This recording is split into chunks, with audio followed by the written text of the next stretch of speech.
Hello students, welcome to Crux. I am Ritika और आज की हमारी क्लास में हम करेंगे कुछ इम्पॉर्टेंट क्वेश्चंस जिनकी हाई प्रोबेबिलिटी है CUET में पूछे जाने की। और आज के हमारे जो क्वेश्चंस रहेंगे वो हमारे स्पेसिफिकली हमारे इस चैप्टर को फोकस करेंगे, which is strategies for enhancement in food production. यानी कि ऐसे स्ट्रेटजी, ऐसे मैकेनिज्म्स, ऐसे प्रोसेस जिनकी वजह से या फिर जिनकी हेल्प से हम हमारी फूड प्रोडक्शन को एनहेंस कर सकते हैं। ये वाला चैप्टर था, इसमें हमने सारे टॉपिक्स हमारे डिस्कस कर लिए थे। आज देखते हैं कि आपको कितना समझ आया है, आपने कितनी पढ़ाई कर ली है, वो आपकी टेस्ट होगी। So here is the first question which says Which of the following is not a traditional method of breeding crops? Note पूछा गया है, ध्यान दीजिए। क्वेश्चन में जब भी नोट पूछा जाए तो उस पर बहुत ज्यादा फोकस कीजिए कि नहीं पूछा गया है आपसे, हाँ वाला क्वेश्चन नहीं पूछा है। तो इनमें से कौन सा मेथड नहीं है? अब नहीं बताने के लिए आपको ये पता होना चाहिए कि कौन सा इनमें से मेथड है। तो इनमें से कौन से मेथड्स हैं ट्रेडिशनल मेथड्स के? Traditional method of breeding crops के। तो जो है वो एलिमिनेट कर दीजिए और जो नहीं है वो हो जाएगा हमारा करेक्ट आंसर। ऑप्शंस हैं आपके mass selection, hybridisation, mutation breeding and genetic engineering. And the correct answer to this question is D, genetic engineer. Genetic engineering एक एडवांस टेक्नोलॉजी है। This is an advance in modern technology. ये जो methods हैं ये सारे हमारे traditional methods हैं। Traditional method में हम क्या करेंगे, हम सबसे पहले हमारे जितनी भी वेराइटीज हैं, हमारी पूरी की पूरी वेराइटीज को चूज करेंगे। उसमें से फिर हम सेलेक्ट करेंगे कौन सा क्रॉस किसके साथ कराना है। फिर जो रिकॉम्बिनेंट्स हमारे पास बन के आए हैं उन रिकॉम्बिनेंट्स को वापस हम सिलेक्ट करेंगे, फिर उनका हम टेस्ट करेंगे और फिर लास्ट में होगा उनका मार्केट में रिलीज या फिर जिसको हम बोलते हैं commercial release of the seeds. ये सारा जो प्रोसेस है ये प्रोसेस हमारा ट्रेडिशनल मेथड में आता है और एडवांस्ड या फिर मॉडर्न मेथड में हमारा आता है genetic engineering. Clear? Next question हमारा कहता है Which of the following is a benefit of hybridization in crop breeding? Crop breeding में जब हम हाइब्रिडाइजेशन कराते हैं उसका क्या फायदा है, उसका क्या बेनिफिट है? सबसे पहला ऑप्शन है आपका increase genetic diversity, reduce genetic diversity, increase susceptibility to disease या फिर रिड्यूस्ड क्रॉप यील्ड्स। आपकी जेनेटिक डाइवर्सिटी बढ़ती है, घटती है, आपकी डिजीज ससेप्टेबिलिटी जो होती है प्लांट्स की वो इंक्रीज होगी और उसी के साथ हमारी क्रॉप यील्ड जो है वो कम होगी। इनमें से कौन सा करेक्ट आंसर है, कौन सा बेनिफिट है हाइब्रिडाइजेशन का? और हमारे पास यहाँ पे करेक्ट आंसर है इंक्रीज जेनेटिक डाइवर्सिटी। क्योंकि जब हम दो क्रॉप्स का हाइब्रिडाइजेशन कराएंगे, जब हमारे पास हाइब्रिड बनेगा तो चांसेस हैं कि हमारे पास क्या हो, हमारे पास रिकॉम्बिनेशन के ज्यादा चांसेस हैं। और जब रिकॉम्बिनेशन होगा उसी से हमारी जेनेटिक डाइवर्सिटी इंक्रीज होगी। जेनेटिक डाइवर्सिटी रिड्यूस नहीं होती, जेनेटिक डाइवर्सिटी इंक्रीज होती है। ससेप्टेबिलिटी डिजीज के अंदर इंक्रीज नहीं होती, ये क्या होती है, ये डिक्रीज होती है। क्लियर? क्रॉप यील्ड जो है वो भी रिड्यूस नहीं होती, वो इंक्रीज होती है। क्लियर? अगर आपसे बेनिफिट्स पूछे जाए हाइब्रिडाइजेशन के तो ये हैं आपके 4 बेनिफिट, जिसमें क्या होगा, जेनेटिक डाइवर्सिटी इंक्रीज होगी, डिजीज ससेप्टेबिलिटी डिक्रीज होगी, क्रॉप यील्ड आपकी इंक्रीज होगी। Clear? Third question, the process of introducing desirable traits into plants through artificial means is known as. Artificial तरीके से अगर हमें प्लांट्स में डिजायर्ड ट्रेट्स यानी कि सुपीरियर ट्रेट्स भी हम इनको बोल सकते हैं, डिजायर्ड ट्रेट बोलो या फिर सुपीरियर ट्रेट बोलो एक ही बात है, उस प्रोसेस को हम क्या कहते हैं? ऑप्शंस हैं आपके पास मास सिलेक्शन, हाइब्रिडाइजेशन, म्यूटेशन ब्रीडिंग या फिर genetic engineering. And the correct answer is option number D, genetic engineering. Genetic engineering क्या होता है? जेनेटिक इंजीनियरिंग में हमारे पास मान लीजिए ये प्लांट का क्या है, ये प्लांट का जीनोम है, हमारे पास एक डीएनए का सेगमेंट है, हमारे पास एक डीएनए का सेगमेंट है जो कि क्या है, जिसके पास ही सुपीरियर ट्रेट या फिर डिजायर्ड ट्रेट है। इसको हम इंसर्ट कर देंगे, इसको हम इंसर्ट कर देते हैं प्लांट के जीनोम में, जिसके वजह से जब वो एक्सप्रेस होता है तो सुपीरियर ट्रेट हमें मिलता है।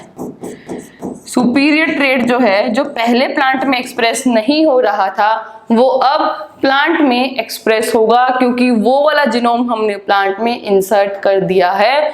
This process is known as genetic engineering, inserting a foreign DNA segment which shows a desirable trait or a superior trait into the genome of a plant, and when the plant expresses it, we get the superior trait in the plant. Clear? ये एक modern advance technology है जिसकी वजह से हम superior traits को ला सकते हैं प्लांट्स के जीनोम के अंदर। दैट इज वाई इस क्वेश्चन का जो आंसर है, the process of introducing desirable traits into plants through artificial means is known as genetic engineering। ये ध्यान दीजिए, इन्होंने artificial बोला है क्योंकि नेचुरल तरीके से जब ऑलरेडी जो प्लांट प्रेजेंट था नेचर में, उसमें ये ट्रेट नहीं था। ये आर्टिफिशियली ये जीनोम ऐड हुआ है, आर्टिफिशियली तरीके से ये ट्रेट को हमने एक्सप्रेस कराया है। That is why it is said here कि ये आर्टिफिशियल मीन्स है। क्लियर? अगला क्वेश्चन हमारा कहता है which of the following is not a genetically modified crop. Not पूछा है, ठीक है। जेनेटिकली मॉडिफाइड क्रॉप कैसे हो गया? अभी मैंने आपको बताया, प्लांट का जीनोम था, हमारे पास एक सेगमेंट था, उसको हमने क्या कर दिया, उसको हमने इंसर्ट कर दिया। ये हमारा क्या है, इंसर्टेड सेगमेंट है, ये यहाँ पे एक्सप्रेस हो गया, तो डिजायर्ड ट्रेट या फिर सुपीरियर ट्रेट हमारे पास प्लांट में आ गए। अब इस टाइप के प्लांट को, इस टाइप की क्रॉप को हम क्या बोलेंगे? इस टाइप की क्रॉप को हम बोलेंगे GM क्रॉप, जिसकी फुल फॉर्म है genetically modified crop. Genetically modified crop, clear? वो क्रॉप जिसमें जेनेटिकली मॉडिफाई है, वो जिसमें हमने जेनेटिक इंजीनियरिंग कर दी है। अब इसमें से कौन से जो एग्जांपल्स गिवन है उनमें से कौन सा एक एग्जांपल नहीं है? BT cotton, golden rice, hybrid corn, Roundup Ready soybeans, and the correct answer to this question is hybrid corn। बाकी ये जो तीनों हैं, BT cotton, golden rice and soybean, all these three are genetically modified crops। BT cotton में हमने क्या किया, BT Bacillus thuringiensis जो हमारे पास माइक्रोब प्रेजेंट है, उसका जो जीन है वो हमने इंट्रोड्यूस कर दिया। गोल्डन राइस में हमने क्या बनाया है, जेनेटिकली मॉडिफाइड की जो विटामिन ए का जो कंटेंट है वो ज्यादा हमें मिल पाए। Similarly soya beans is also a genetically modified crop, उसको नाम दिया गया है round up ready soybean. But जो हाइब्रिड कॉर्न है वो एक जेनेटिकली मॉडिफाइड क्रॉप नहीं है। क्लियर? नेक्स्ट क्वेश्चन हमारा कहता है Which of the following is a limitation of traditional methods of crop breeding? Traditional methods मैंने आपको बताया थे। ट्रेडिशनल मेथड क्या होगा, जिसमें हम पूरी वैरायटी सेलेक्ट करेंगे जो कल्टीवेटेड है प्लस वाइल्ड वैरायटी है, फिर हम उसमें सिलेक्शन करेंगे कि किसका क्रॉस किसके साथ करवाना है। सारे क्रॉस होने के बाद हम जो रिकॉम्बिनेंट बन गए हैं उनको सिलेक्ट करेंगे, उनको टेस्ट करेंगे, ट्रायल होगा उनका, उसके बाद उनके सीड्स बनाए जाएंगे और मार्केट में कमर्शियल रिलीज कर दिया जाएगा। ये सारे स्टेप्स हैं हमारे किसमें, traditional methods of crop breeding में। अब इनमें से पूछा गया कि कौन सी लिमिटेशन है, which of the following is a limitation. Limitation मतलब डिसएडवांटेज है ट्रेडिशनल मेथड की। ऑप्शंस हैं lack of genetic variability, low success rate, limited ability to introduce new traits, या फिर D all of the above. Genetic variability कम है, success rate कम है, और न्यू ट्रेट जो है वो लिमिटेड एबिलिटी है उनको इंट्रोड्यूस करने की, या फिर ये तीनों के तीनों एक लिमिटेशन है। और हमारे पास जो करेक्ट आंसर है वो answer D all of the above. All these things are correct. ये तीनों के तीनों चीजें हमारी क्या है, ये तीनों की तीनों चीजें हमारी लिमिटेशन है ट्रेडिशनल मेथड्स की। हमारा जो फर्स्ट क्वेश्चन था उसमें हमने डिस्कस किया था क्या एडवांटेजेस हैं, क्या फायदा है ट्रेडिशनल मेथड को, ट्रेडिशनल ब्रीडिंग करने को, ठीक है, उसके क्या बेनिफिट्स हैं, क्या एडवांटेजेस हैं। इस क्वेश्चन में हमने डिस्कस किया कि इसके क्या डिसएडवांटेजेस हैं ट्रेडिशनल मेथड के। क्लियर? नेक्स्ट क्वेश्चन हमारा कहता है which of the following is an example of genetically modified organism. Genetically modified organism का इनमें से कौन सा एग्जाम्पल है, जेनेटिकली मॉडिफाइड ऑर्गेनिज्म और also known as GMO। Clear? First option आपका a tomato plant with improved disease resistant breed through hybridisation. Important to note is through hybridisation. Clear? B question a wheat plant with a gene for drought tolerance introduce through genetic engineering. इसमें hybridization था, इसमें genetic engineering है। ठीक है। C option आपका कहता है potato plant with higher yield produce through mass selection, mass selection के थ्रू हुआ है। और डी है a corn plant with mutation, mutation आई है for insect resistance through radiation, radiation method के थ्रू। 4 मेथड्स दिए गए हैं सिंपली, आप अगर आप इसको शॉर्ट में समझो तो hybridisation, genetic engineering, mass selection and radiation.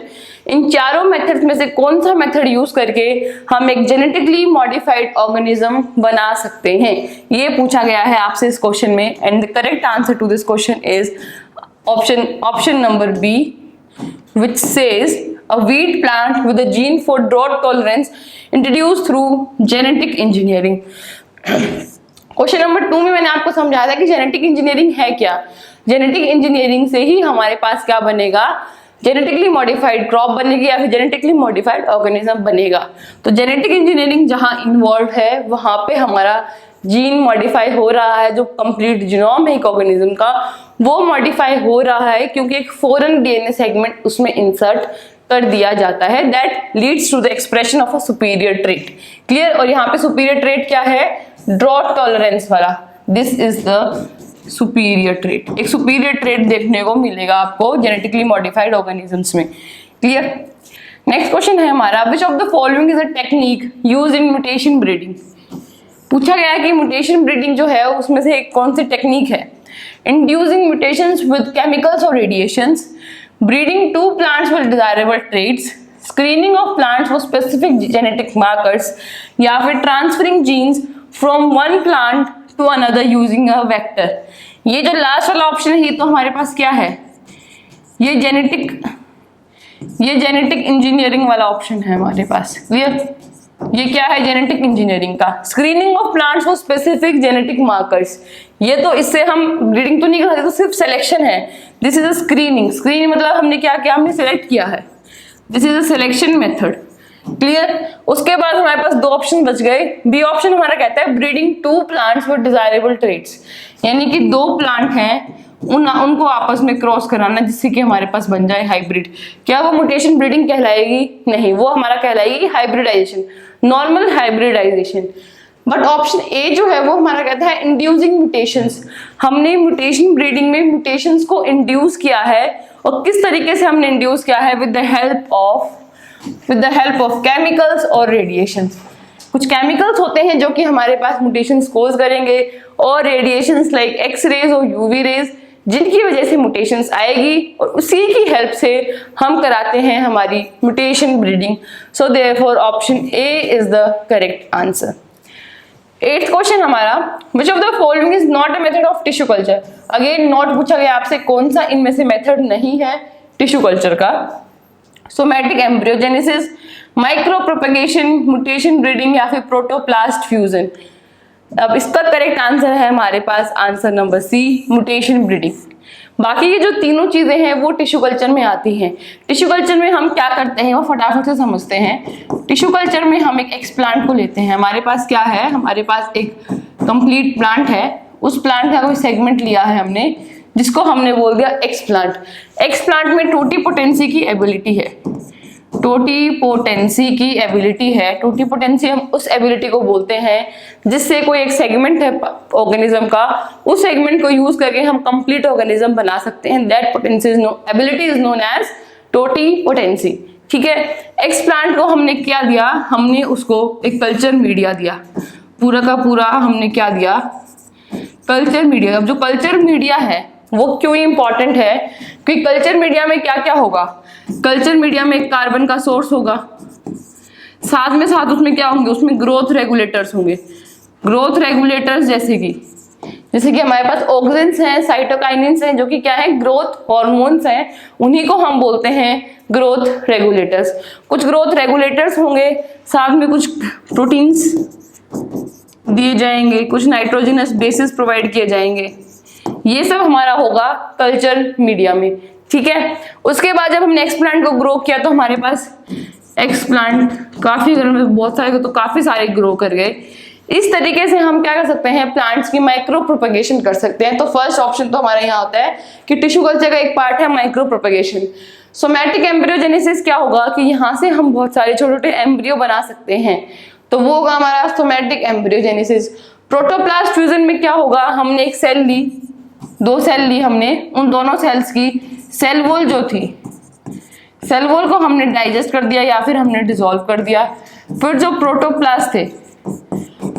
Protoplast थे जो कि नेकेड थे, हमने नेकेड प्रोटोप्लास्ट का क्या करा दिया, फ्यूजन करा दिया, जिसको हमने कहा प्रोटोप्लास्ट फ्यूजन। और उस फ्यूजन के बाद हमने उन प्लांट्स को हमारी पेट्री प्लेट जो है जिसमें कल्चर मीडिया प्रेजेंट है उसमें ग्रो कराया, सोमैटिक क्लोन्स बनाए जिनको हम बोलते हैं सोमा क्लोन्स। क्या बोलते हैं, जिनको हम बोलते हैं सोमा क्लोन्स। क्लियर, ये हमारा कंप्लीट प्रोसेस है टिश्यू कल्चर का। नेक्स्ट क्वेश्चन हमारा कहता है Which of the following is the benefit of tissue culture in crop production? अब टिश्यू कल्चर तो मैंने आपको बताया, लेकिन टिश्यू कल्चर का बेनिफिट पूछा, क्या बेनिफिट है टिश्यू कल्चर का। ऑप्शंस हैं increase genetic diversity, reduce susceptibility to disease, increased yield, या फिर ये सारे के सारे पॉइंट्स ही बेनिफिट हैं, all of the above. And the correct answer to this question is yes, D, all of the above. ये तीनों के तीनों चीजें ही हमारे पास क्या हैं, these are benefits of tissue culture. Clear? These all three are benefits of tissue culture. Next question हमारा कहता है which of the following is a disadvantage of tissue culture? 3 हमने advantages पढ़ ली, अभी हम पढ़ेंगे 3 disadvantages। कौन सी disadvantage है? High cost of production, limited ability to produce large quantities of plants, reduce genetic diversity, या फिर इंक्रीज्ड ससेप्टेबिलिटी टू डिजीज। इनमें से कौन सी एक डिसएडवांटेज है? और यहाँ पे हमारे पास करेक्ट आंसर आता है option number B, limited ability to produce large number of plants. Clear, ये एक डिसएडवांटेज क्यों है, क्योंकि हम जब क्रॉप की बात करते हैं तो हम बहुत सारी जमीन पे, एकड़्स ऑफ जमीन में हम हमारी क्रॉप को लगाते हैं, बल्कि माइक्रो प्रोपगेशन जब हम करेंगे तो लिमिटेड नंबर ऑफ प्लांट्स को ही हम एक साथ लगा पाएंगे। आप मान लीजिए 50, 100, 200 कर लीजिए, लेकिन हाँ जब हम क्रॉप प्रोडक्शन की बात करेंगे तो n number of plants are grown at a single time. तो ये हमारे पास टिश्यू कल्चर की लिमिटेशन है। और ये कब लिमिटेशन है, स्पेसिफिकली आपसे पूछा गया है क्रॉप प्रोडक्शन में। ध्यान दीजिए, क्वेश्चन को एकदम ध्यान से आपको पढ़ना है। वैसे ही टिश्यू कल्चर की कोई लिमिटेशन नहीं, क्योंकि टिश्यू कल्चर माइक्रो प्रोपगेट करता है, एक प्लांट से बहुत सारे प्लांट्स को बनाता है। लेकिन स्पेसिफिकली जब आपसे पूछा गया कि क्रॉप प्रोडक्शन में बतानी है आपको, क्रॉप प्रोडक्शन में क्या डिसएडवांटेज है, तो क्रॉप प्रोडक्शन की कंपैरिजन करना है आपको। क्रॉप प्रोडक्शन और टिश्यू कल्चर का जब हम कंपैरिजन करेंगे तो हमारे पास ये लिमिटेशन आएगी कि हम limited ability, limited number of plants को हम लगा सकते हैं with the help of tissue culture. Clear, क्योंकि क्रॉप प्रोडक्शन में स्पेसिफिकली आपसे पूछा गया है। अगला क्वेश्चन हमारा कहता है which of the following is not a step in the process of tissue culture? Not a step. Again जो नहीं है स्टेप वो पूछा है। Selection of plant material, sterilization of plant material, induction of somatic embryogenesis, या फिर D, introduction of foreign genes. कौन सा इनमें से स्टेप नहीं है वो पूछा गया है आपसे। And the correct answer is answer number D, introduction of foreign genes, क्योंकि ये हमारे पास होता है जेनेटिक इंजीनियरिंग का स्टेप। ये हमारे पास जेनेटिक इंजीनियरिंग का स्टेप है, और बाकी के जो 3 बच गए ये तीनों हमारे टिश्यू कल्चर के स्टेप्स हैं। ये हमारे टिश्यू कल्चर के स्टेप्स हैं। टिश्यू कल्चर जब हम करेंगे तो हम प्लांट को सेलेक्ट करेंगे कि कौन से प्लांट से हमें टिश्यू कल्चर करना है, उसके बाद उस प्लांट को हम स्टरलाइज करेंगे और उसी के बाद एक्सप्लांट लेंगे, ग्रो करेंगे, सोमैटिक एम्ब्रियोजेनेसिस को हम इंड्यूस करेंगे। क्लियर, तो फॉरेन जीन का इंडक्शन नहीं होता है टिश्यू कल्चर में, ये इंडक्शन होता है जेनेटिक इंजीनियरिंग में। क्लियर, अगला क्वेश्चन हमारा कहता है which of the following is a disadvantage of cloning in crop production? ध्यान दीजिए, अगेन क्रॉप प्रोडक्शन में पूछा गया है, नॉर्मली नहीं पूछा है, क्रॉप प्रोडक्शन की कंपैरिजन में पूछा है। कौन सा डिसएडवांटेज है, डिसएडवांटेज पूछा है, एडवांटेज नहीं पूछा है। ऑप्शंस है high cost of production, reduce genetic diversity, increased susceptibility to disease, या फिर all of the above. And इसका करेक्ट आंसर हमारे पास answer B, reduced genetic diversity. क्योंकि जब हम क्लोन्स की बात करते हैं तो जब हम क्लोन्स क्या होते हैं, क्लोन्स हमारे पास जेनेटिकली सिमिलर और साथ के साथ क्या होंगे, morphologically similar. Genetically similar and morphological similar organisms को हम बोलते हैं क्लोन्स। तो जब ये दोनों क्या होंगे, जब ये ऑर्गेनिजम्स हमारे पास आइडेंटिकल होते हैं, दीज आर आइडेंटिकल, जब आइडेंटिकल होंगे तो जो वेरिएशंस हैं वो कम आ पाएंगे, जेनेटिक डाइवर्सिटी जो है वो कम हो जाएगी, वो रिड्यूस हो जाएगी। तो इसी केस में हमारे पास ऑप्शन बी जो है वो करेक्ट आंसर है, क्योंकि क्लोन हम बना लेंगे, क्लोन हमें जल्दी जल्दी बन जाएंगे। और इसके ये एडवांटेजेस हैं क्लोन्स के कि हाई कॉस्ट ऑफ प्रोडक्शन होगी, इंक्रीज ससेप्टेबिलिटी होगी डिजीज से, ठीक है। लेकिन डिसएडवांटेज पूछा है, डिसएडवांटेज हमारे पास जेनेटिक डाइवर्सिटी हमारे पास रिड्यूस हो जाएगी। इसी के साथ साथ ये हाई कॉस्ट ऑफ प्रोडक्शन नहीं है, this is a low cost of production. Clear. Increase susceptibility to disease नहीं होता है और डिक्रीज हो जाता है। लेकिन हमने ये माना कि डाइवर्सिटी इंक्रीज नहीं होती, वेरिएबिलिटी इंक्रीज नहीं होती, तो हम मान सकते हैं कि सुपीरियर ट्रेट्स ज्यादा नहीं आएंगे। लेकिन अगर सुपीरियर ट्रेट्स नहीं भी आए तो भी डिजीज के चांसेस इंक्रीज नहीं होंगे, जितने पहले थे तो उतने रहेंगे, लेकिन इंक्रीज नहीं होंगे, क्योंकि हम क्रॉप प्रोडक्शन के कंपैरिजन में बात कर रहे हैं। तो क्रॉप प्रोडक्शन में अगर हम नॉर्मली क्रॉप प्रोडक्शन करेंगे ट्रेडिशनल मेथड हाइब्रिडाइजेशन वाले से, उसमें जेनेटिक डाइवर्सिटी इंक्रीज होती है, जो कि एक प्लस पॉइंट है, और क्लोनिंग में हमारे पास जेनेटिक डाइवर्सिटी कम होती है, जो कि एक नेगेटिव पॉइंट है। Clear. That is why this is a disadvantage. Next question हमारा कहता है which of the following is an example of traditional method of animal breeding. ध्यान से पढ़ना है, प्लांट ब्रीडिंग नहीं पूछा है, अब आपसे पूछा है एनिमल ब्रीडिंग, ठीक है। एनिमल ब्रीडिंग का एग्जांपल पूछा है artificial insemination, embryo transfer, in vitro fertilization, या फिर D genetic engineering. Genetic engineering उसका करेक्ट आंसर है answer A artificial insemination. Artificial insemination में हम एक फीमेल ऑर्गेनिज्म को लेंगे, फीमेल एनिमल को लेंगे, क्योंकि हम एनिमल ब्रीडिंग की बात कर रहे हैं। हमने फीमेल एनिमल को लिया, उसके अंदर हमने क्या किया, जो मेल का जो सीमेन था वो हमने आर्टिफिशियली इंजेक्ट कर दिया। हम ऐसे मेथड्स को क्यों यूज करेंगे, हो सकता है मेल में जो उसके जो स्पर्म्स बने वो मोटाइल ना हो, जो प्रोडक्टिविटी है पर इजैकुलेशन वो कम रहे, और बहुत सारी रीजंस हैं जिनकी वजह से हम आर्टिफिशियल इंसेमिनेशन को यूज करते हैं। बट जो बाकी के तीन मेथड्स हैं, embryo transfer, in vitro fertilization और जेनेटिक इंजीनियरिंग, ये तीनों के तीनों मेथड्स हमारे पास, ये तीनों के तीनों मेथड्स हमारे पास मॉडर्न मेथड्स हैं, मॉडर्न या फिर हम बोल सकते हैं एडवांस मेथड है। और आर्टिफिशियल इंसेमिनेशन हमारे पास एक ट्रेडिशनल मेथड है।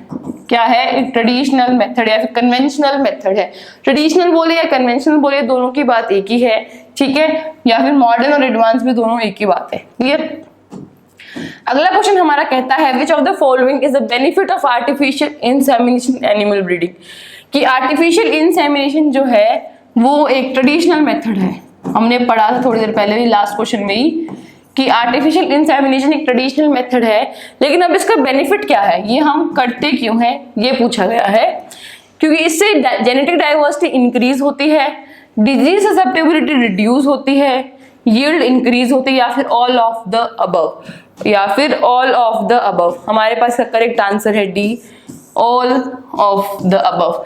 आर्टिफिशियल इंसेमिनेशन से हमारे पास जेनेटिक डाइवर्सिटी इंक्रीज होगी, डिजीज ससेप्टेबिलिटी रिड्यूस होगी, और हमारी जो यील्ड्स हैं वो भी इंक्रीज होगी। क्लियर। ये सब होगा हमारे पास आर्टिफिशियल इंसेमिनेशन के बेनिफिट्स में।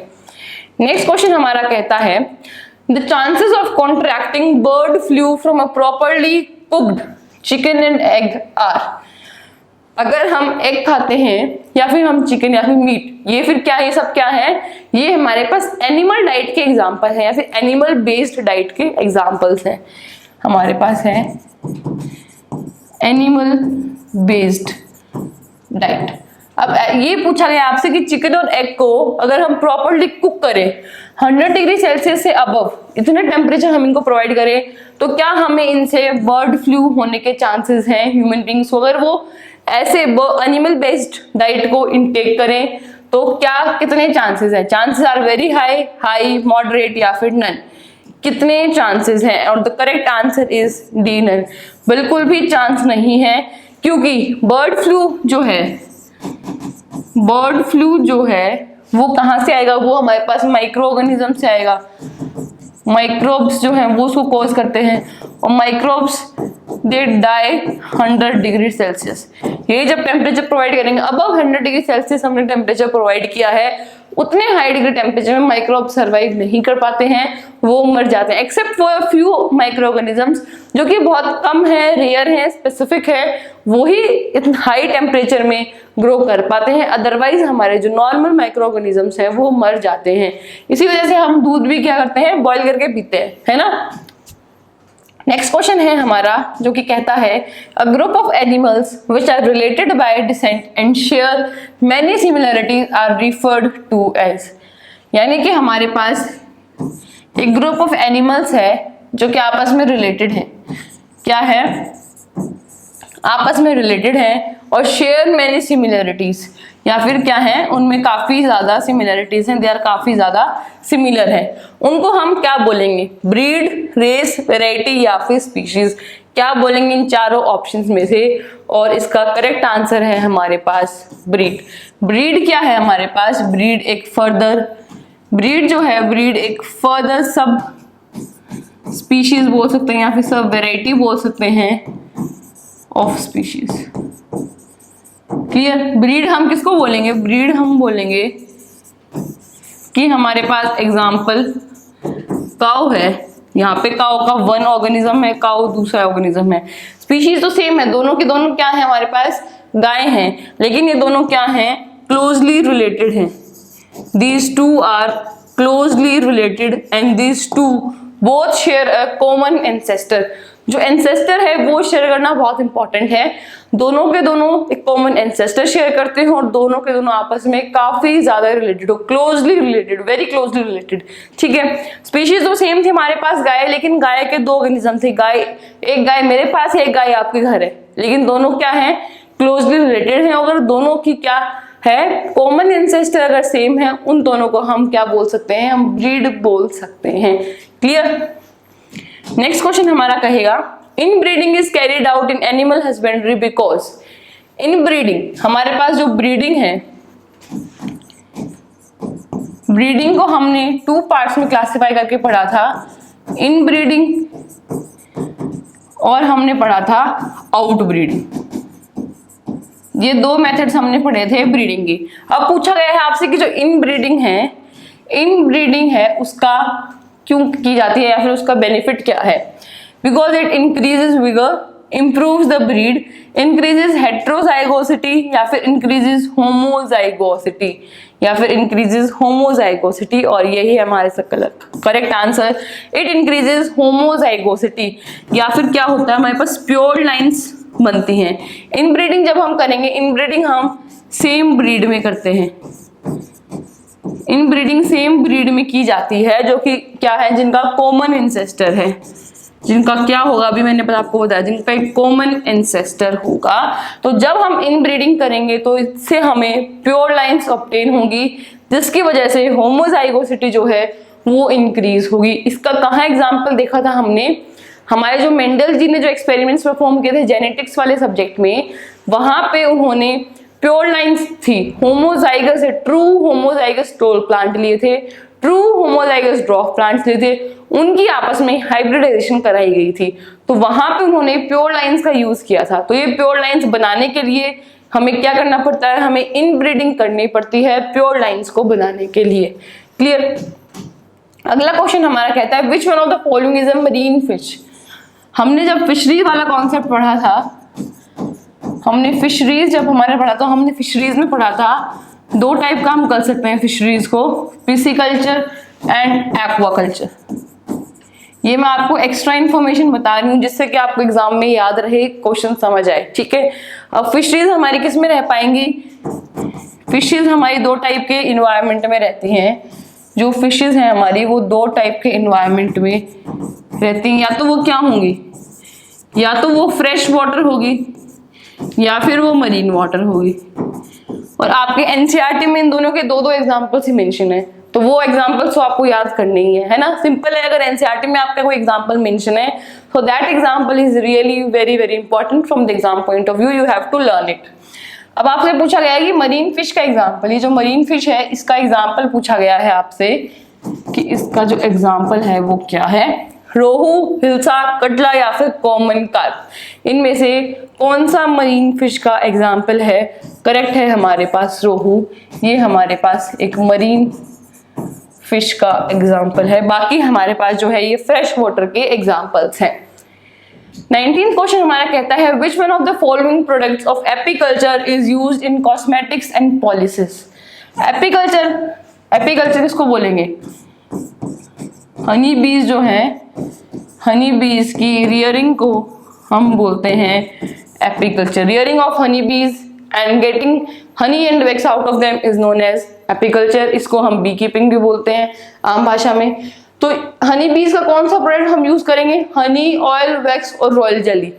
4 प्रोडक्ट हैं, हनी, ऑयल, वैक्स और रॉयल जेली, ये चारों के चारों प्रोडक्ट, ये चारों के चारों प्रोडक्ट हमें एपीकल्चर से मिलते हैं।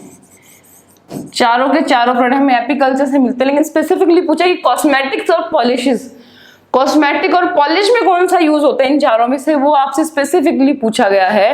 तो इसका करेक्ट आंसर हमारे पास है वैक्स। वैक्स इसका अगर आपको वैसे नहीं आया तो पॉलिश लिखा हुआ, पॉलिश करने के लिए कौन सी चीज इस्तेमाल करोगे आप? हनी इस्तेमाल करोगे, ऑयल इस्तेमाल करोगे, रॉयल जेली इस्तेमाल करोगे, या फिर आप वैक्स का इस्तेमाल करोगे पॉलिश के लिए? तो सिंपल सा है, कॉमन सेंस भी यूज करोगे आप कुछ क्वेश्चंस को आंसर करने के लिए, दिमाग आप सही रखोगे, फोकस रखोगे, तो भी आप बहुत सारे क्वेश्चंस इजीली सॉल्व कर पाओगे। क्लियर? नेक्स्ट क्वेश्चन हमारा कहता है more than 70% of life stock population is in.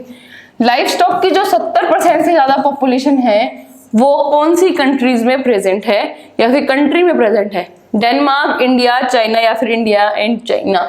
और इसका आंसर तो आपको आना ही चाहिए क्योंकि इंडिया इन्वॉल्व है। India and China both have more than 70% of the life stock population. लेकिन 70% लाइफ स्टॉक पॉपुलेशन होने के बावजूद भी हमारा जो लाइफ स्टॉक का प्रोडक्शन है, ये तो पॉपुलेशन हमारे पास है, लेकिन जो प्रोडक्शन है, जो रिजल्ट या फिर जो प्रोडक्ट हम दे रहे हैं वो हम बहुत कम दे रहे हैं, 50% भी नहीं दे रहे, बिलो 50% हमारा मार्क है। क्योंकि बहुत सारे रीजंस हैं, हाइजीनिक कंडीशंस हैं, लोकेशन है, मैनेजमेंट है, वो सब पुअरली मैनेज्ड है। इसी वजह से इतनी ज्यादा लाइफ स्टॉक पॉपुलेशन होने के बाद भी हम प्रोडक्शन जो है उसमें हम एक्सेल नहीं कर पा रहे हैं। छोड़िए वो बात की बात है। क्वेश्चन है आपका 70% ऑफ लाइफ स्टॉक पॉपुलेशन जो है वो इंडिया और चाइना में प्रेजेंट है। क्लियर? तो आज के लिए इतने क्वेश्चंस। आई होप आपको कुछ समझ आया होगा। कुछ अगर आपको क्वेश्चन नहीं आता होगा वो आपका क्लियर हुआ होगा, कुछ कॉन्सेप्ट समझ आए होंगे। So thank you for being there with me today. Keep learning and keep growing.